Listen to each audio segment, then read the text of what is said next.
Plus que jamais, l'abondance des produits maraîchers dans certains marchés ou foires d'occasion en atteste une campagne réussie.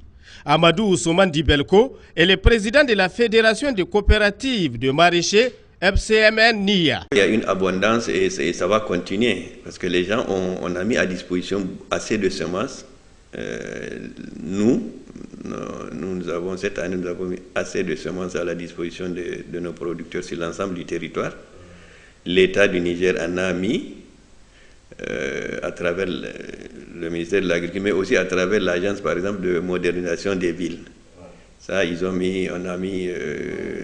on a mis beaucoup de moyens dans ces aspects d'intrants. Actuellement, ça dépend des zones. Si vous voyez autour de Niamey et alentour, vous savez que la laitue, elle doit être le produit phare. La laitue, la salade, comme on dit, tout le monde mange. Et maintenant, les autres, c'est l'oignon et là, la tomate. Vous voyez qu'il y a beaucoup de tomates sur le marché. Il y a assez de poivrons, l'aubergine, le piment vert.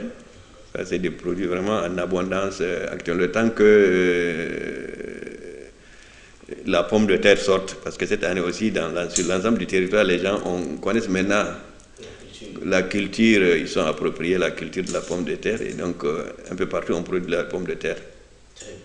Mais il faut qu'il y ait les moyens d'acheminement de ces produits où il y a les excès vers les régions vers les zones où il n'y en a pas beaucoup pour aider les populations rurales. Sur le constat de la surabondance de ces produits maraîchers, il est important de trouver des moyens de conservation et même de transformation pour la consommation locale. Oui. Bon, ça, nous avons toujours demandé. Nous-mêmes, nous avons pris certaines initiatives parce que pour la pomme de terre, par exemple, nous avons des magasins réfrigérés où nous conservons de la pomme de terre pendant 5-6 mois.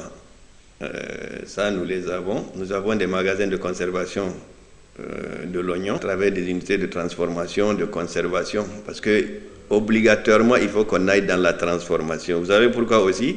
Parce que beaucoup d'études ont montré, pas au Niger seulement, dans toute l'Afrique, que bientôt la population de nos pays, 70 à 80%, vont vivre dans les grandes villes. Donc, vous voyez, si on vit dans les grandes villes, s'il n'y a pas de produits transformés, ce ne sera plus comme au village où on va aller au grenier, enlever ça, venir piler, aller au moulin. Non. Il faut que les produits transformés soient disponibles. Certes, le Niger est un pays de la forte production agricole, mais le plus gros handicap est le manque des unités de transformation de leurs produits. Pour ce faire, la balle est dans le camp du ministère de l'Agriculture à pouvoir servir ce secteur avec des techniques de transformation.